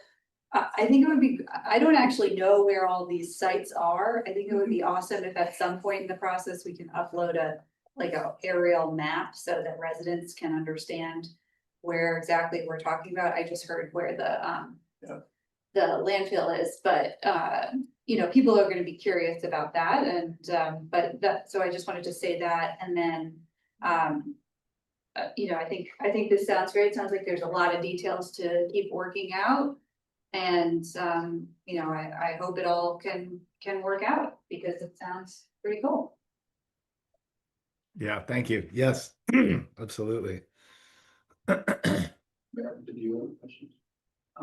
I had a question about I guess on the reservoir, are there other examples where reservoirs have been, capped reservoirs have been used for solar collection? Or is that part of the studying that we're going to do and evaluation? I'm not aware off the top of my head, but of anything like this. I mean, just the dates that Megan was putting forth, like I didn't even know it was that old. I knew it was old, but so not the roof, just the earthen part, because it was open. It was open until the 1980s. Yeah, exactly. So I'm sure we could sort of do some research there. But it does feel somewhat unique for sure. Especially given the fact that it wasn't open reservoir, it got capped. We can also see if anybody else out there has it. I know that the DC drinking water reservoir has a green roof on it. But I don't think that they had solar. Yeah. So that might help with some of the evaluation around whether or not there's hazards associated with siting basically rooftop solar over drinking water. Yeah. Again, there's no moving parts. There's no cooling fluids, or there's really no. We get asked this a lot in this age of disinformation, and when we're working in the Midwest, where the agricultural sector is dominant, right? They want to make sure that they've heard that erroneously, unfortunately, that panels can leach contaminants into the ground and blah blah blah, and it's been debunked. All of those pieces of disinformation have been debunked, but You know, again, we would need to do a study to sort of put any investor or any, you know, city concerns to rest in order to advance the project for sure. Thank you. Are there there are no other questions? Well, Go ahead. I mean, what I would like to have, and it doesn't have to be tonight, but I'd like to actually have it for our next meeting, even if it was just a communication, would be the timeline for the work. So the studies there, what Megan was talking about, obviously, you know, those things that are needed, just so, okay, these things are needed and this is when we're expected to get them. And if there are issues with that in terms of like timing, or we're not sure, maybe it's more problematic on the reservoir, just some sort of clarification, because we need, I need, as somebody who's been pushing this for a really long time, to just see the pathway and understand it, and knowing full well that there get to be problems. And then after the studies are completed, then what are the other steps that are known at this point in time? There may be other things that are unknown that are gonna come up. But what we know or what we can anticipate, and you know, that it would include parties. So if we've got to work with state waste management on the landfill, we also have to work with water resources, state people, and they're likely to be doing things. Just a question of being able to, this is a roadmap. That's really what I'm looking for, an old fashioned roadmap. Yeah. Right, that you used to get at the AAA, with triptychs. Yep. For both of these projects. And that way, we can stay on track. If there are barriers, we can figure out, okay, what do we need to overcome that? I don't know, you know, project manager, I don't know, you know, like, we're talking budgets, which is crazy, which, you know, so I don't know how to get a new position, but you know, to the extent to which, you know, there are ideas that we can start to put out on the table to figure stuff out, then that's what we'll do, because otherwise we won't do anything. At least for the landfill, you know, honestly, it's gonna be a marathon and not a sprint, unfortunately. State words, not mine.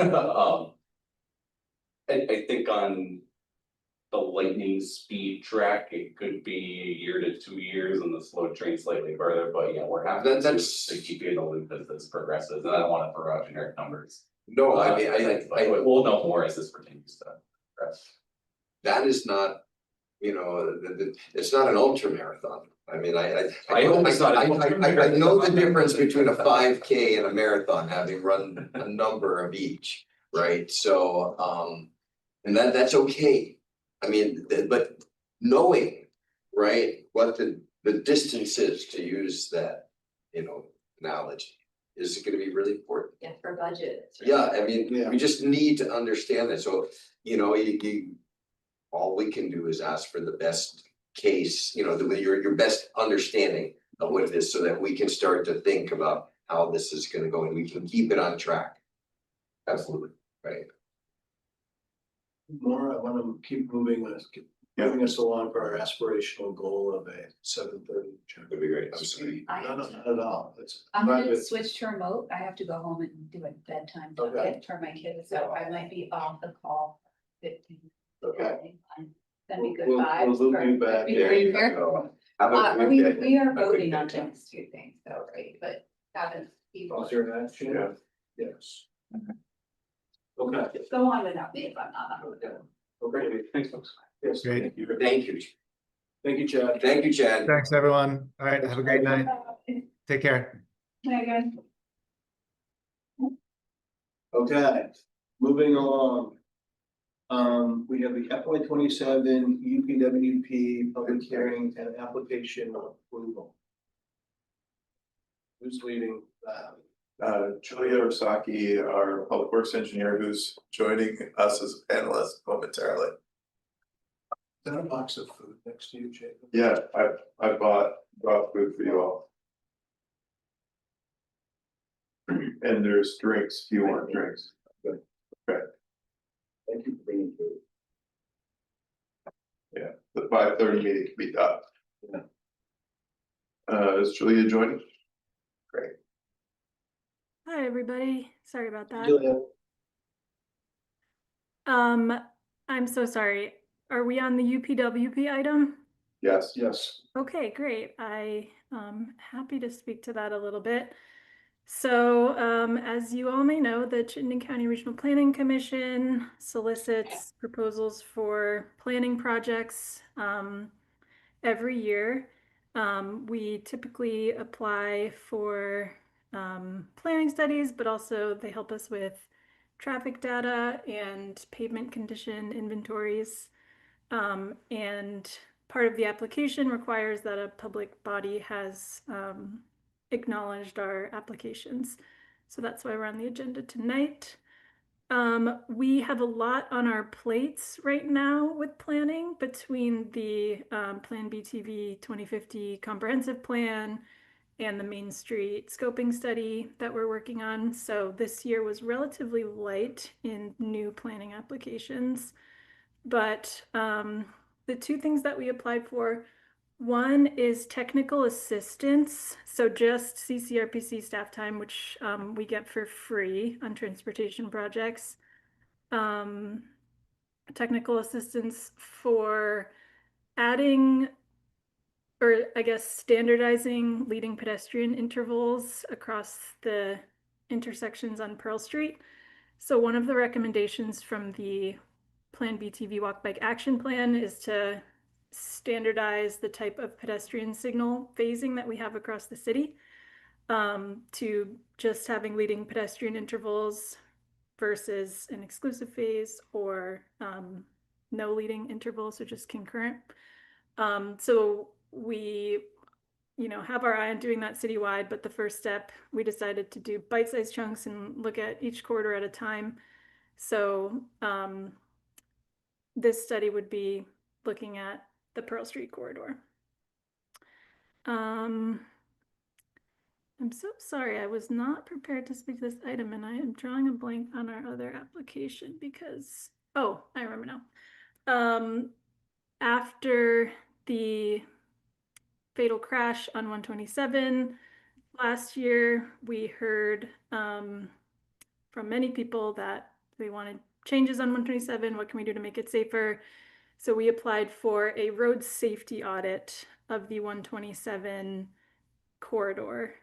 And we applied for this as a regional project since this does serve Colchester and Burlington, which if the CCRPC accepts that, there'd be no local match. If they decide it's more local, there'd be a 20% local match. I believe the application was for $80,000.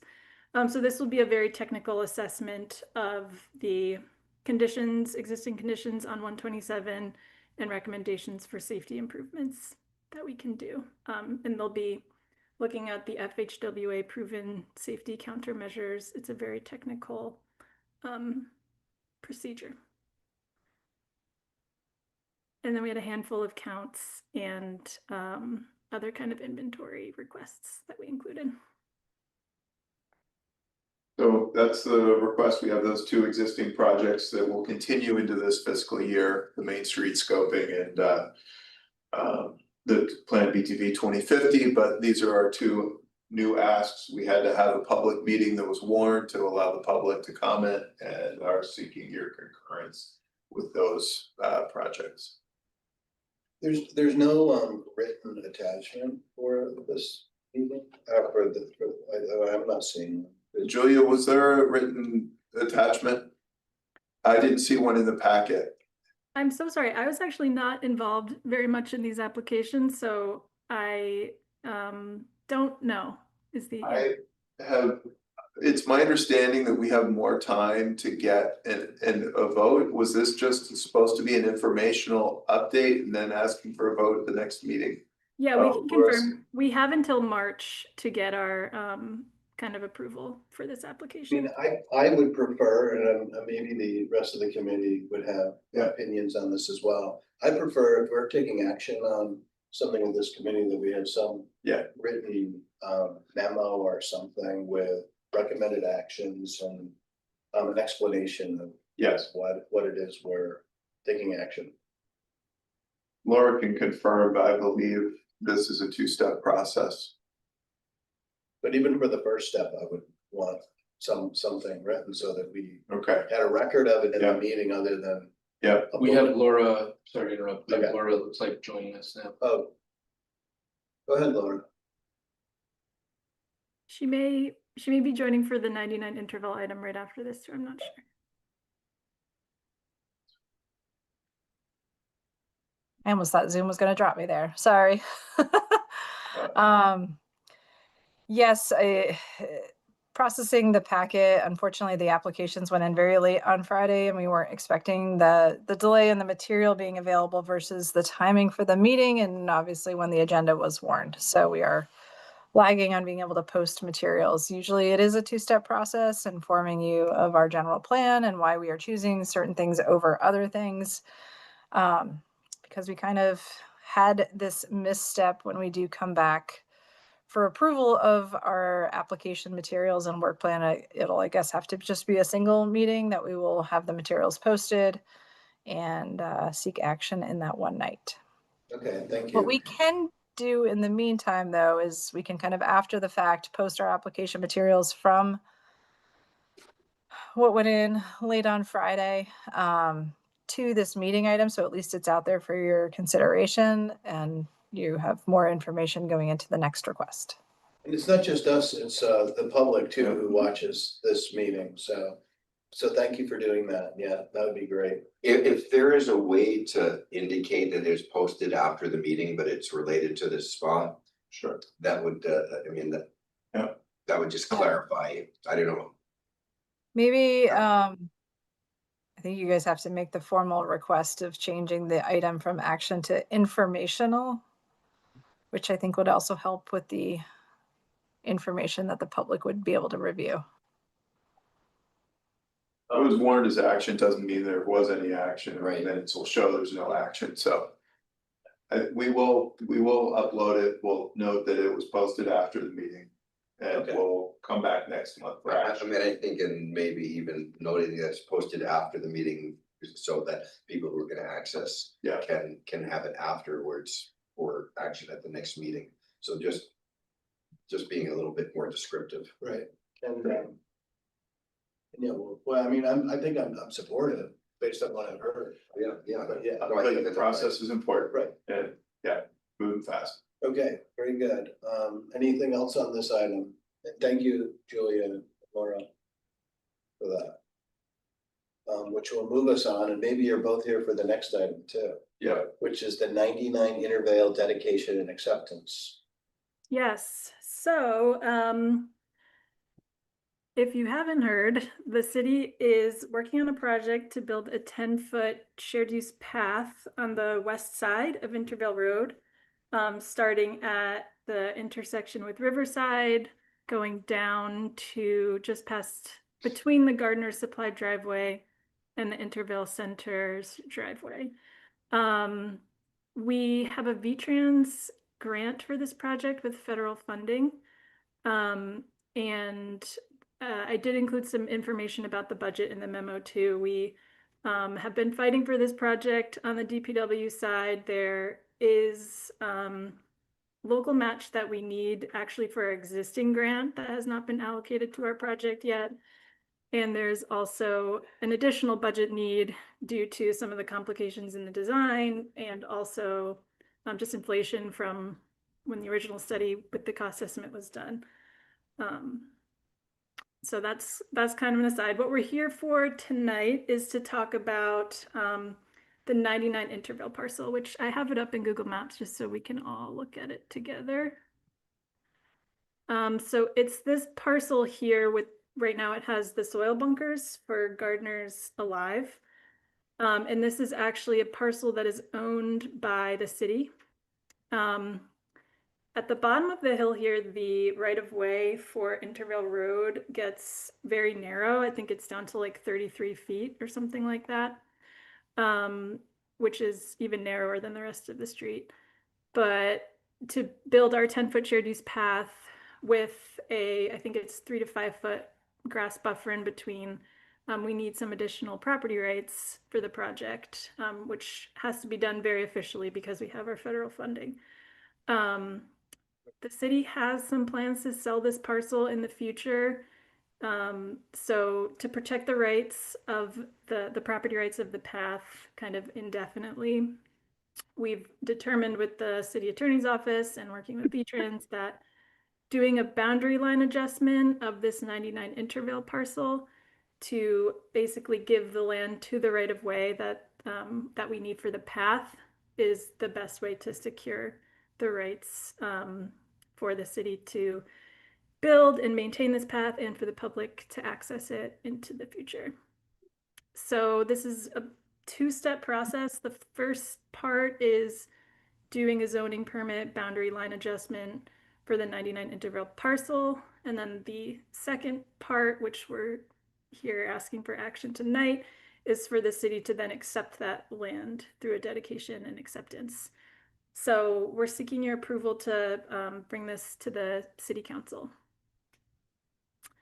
And I'm happy to answer any questions or discussion that you guys may have. I mean, I'm supportive. The only thing I would say is that it would be helpful to have a map that really shows if we're making a lot line adjustment, you know, where the lot currently is, where it is going to be adjusted to, and then the you know, relating to it being the parcel that's going to be accepted. So I think that that's necessary because this should all be recorded in the land record, so you don't have an unaccepted street problem, you know, for your successors. Or an unaccepted bike path. Or so let's. Yep, I'm working with the surveyor. We need that for zoning as well. We didn't have it ready yet for this meeting, but by the time we go to council, we'll definitely have the site plan showing all those details and the meets and bounds and whatnot.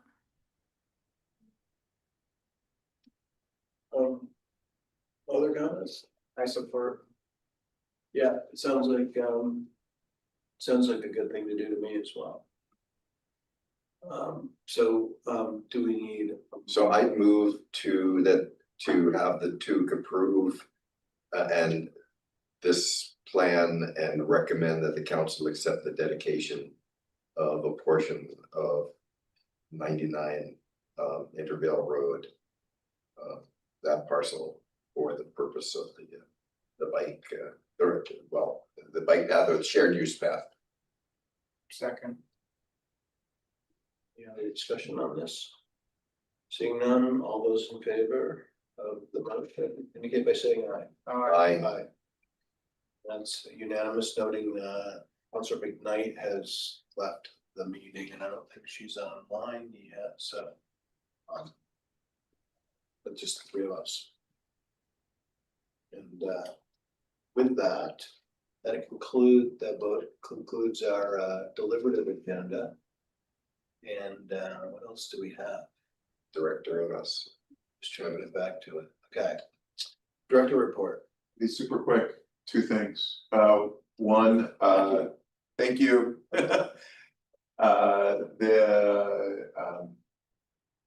recycling decision about what to do with municipal recycling. We have been meeting with Casella to flesh out their 7-year bid and to get you all very clear kind of terms that you will see in probably February, I believe in February, for your decision whether or not to contract or not. So that is underway. Second, Local Motion had reached out to us about a resolution supporting crossing guards. And I don't know if you all saw it, it's a very short resolution. But they were looking to bring this since they didn't have time to get it. You got a lot of them.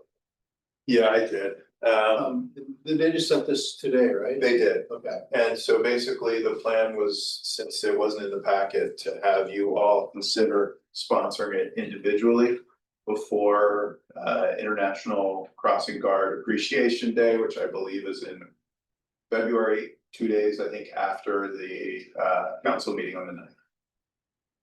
The DPW thinks that this would be helpful in the sense that it will help us market our openings or our positions, and that your kind of approval of this resolution could be beneficial for us. So it's not on our agenda, but are you asking that we take it up as a committee, or I don't even know if there's interest on the committee, or you would just take it up as? I was just suggesting that you could reach out as chair to get individual sponsors for a resolution for the February 9th.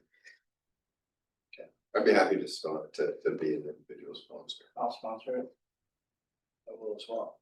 There you go, so So Mark and I can follow up with local motion to finalize, this is a draft, and I think what was, Mark can circulate it to you all and make sure you're supportive. yeah, I mean, if it hasn't changed, you can just do this, I mean, yeah, don't need to spend a lot of time. They approached us on Friday, otherwise it would have gotten in the packet. Yeah, no, and it's okay. Okay. That, yep, thank you. I got enough paper. I'll circulate it, no problem. Yeah. That's your director's report, you're done? Yep. Councilor Items? None? No, I mean, just we need to, I was looking for my notes, I don't have them on the polarity thing that. Right, I saw that, and I was looking for, like, see, earlier emails. I did find an email that where he asked Yes, questions, but then, yes. it probably is in our minutes as to. Yep. What we. So yeah, I was going to follow up with you all with there. Yeah. Then, next meeting, Councilor McKnight has pointed out that our next meeting is during the school break. And has requested, and I don't necessarily disagree with you either, that we move our meeting to time earlier on the week prior, if that works for folks. She has suggested Thursday, the 19th at noon or 5:30. And Well, we have a, we have an ordinance committee, so the 5:30 would not work. I could do a noon meeting, but I'll have to do it remote because I'm gonna be having, unless, well, that's the assumption of a child, a 4-year-old. how about you, Merrick? Thursday, the 19th. I am currently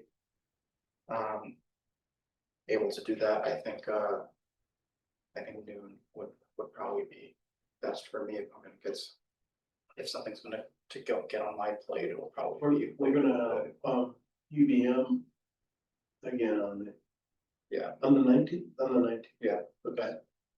Is there a room available on the 19th at noon? Checking right now, this room is available only 12 to 1. I'm checking to see if a conference room we've used in the past would be.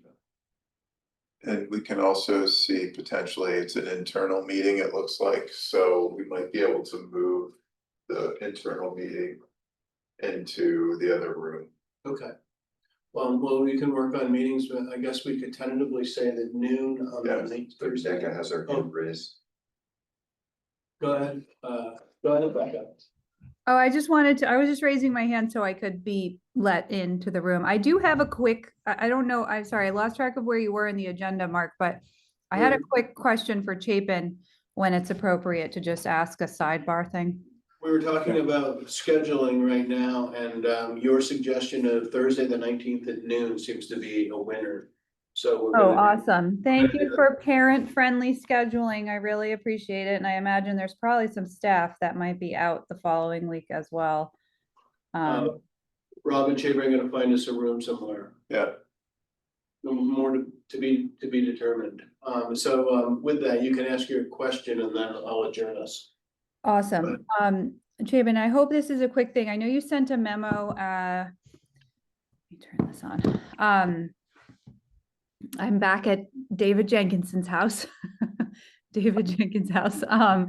I feel like there's ghosts here now tonight after this happened, but I know you sent a memo out about the salt issue, and I've gotten a couple of questions about from folks who, I don't want to phrase this the wrong way, but they're basically saying, why haven't we salted the roads? I didn't read your memo thoroughly. I was just hoping you could give like a 2-sentence answer in case anyone in the public is curious about that. I know there's a shortage and there's other things going on, but. Yeah.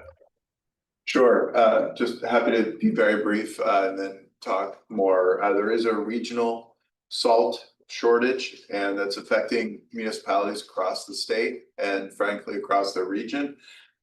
We have done a good job at the city to use less salt over the time. As we know, we want to protect our water bodies, but ensure safe travel. So we have a safe roads policy, not a bare roads policy. And we've been able to reduce our salt usage down from around 4,000 tons down to around 2,800 tons this year. But the main issue here is that we are struggling to get salt. We do have about 350 ton of salt in our storage bay right now. We are using it sparingly. We're using it on hills and on main roads to make sure that travel is safe. However, as you've noticed after the storm and the continued cold weather, that many streets do have a layer of packed snow on it, which can make traversing it slippery. We do want the public to report problem areas to us so that we can use our salt in key areas. So we are applying to school areas, to hills, to main roads, but many of our residential streets have not been salted. The sidewalks have been salted very minimally. We still do have salt on hand, and we are exploring potentially using a sand and brine mixture. We are working every avenue possible, calling Canada, other vendors. We do believe that we'll have salt in a couple of weeks, an additional delivery, but we'll keep you posted. Thank you very much. And thanks to my colleagues for allowing an extra question. Funny, I got a text during the meeting about salt. And a question earlier today, so I think that we are very soon. I think it's being maybe prompted by, was there a memo that went out earlier? I've sent. It's been news, there's been major news stories over the last week. Okay. Around, not just about Burlington, but. No, yeah, the whole state, I mean, Burlington hasn't been mentioned, Yeah. at least on the VPR reports. Well, there you go. Thanks to Rob for getting that briefing put together for you all and the DPW commission today, because it's important that you all be able to answer the questions when they come. Okay, well, we'll end on salt then. And with no further business and absent objection, I'll adjourn us at 7:38. Not too bad. Not too bad.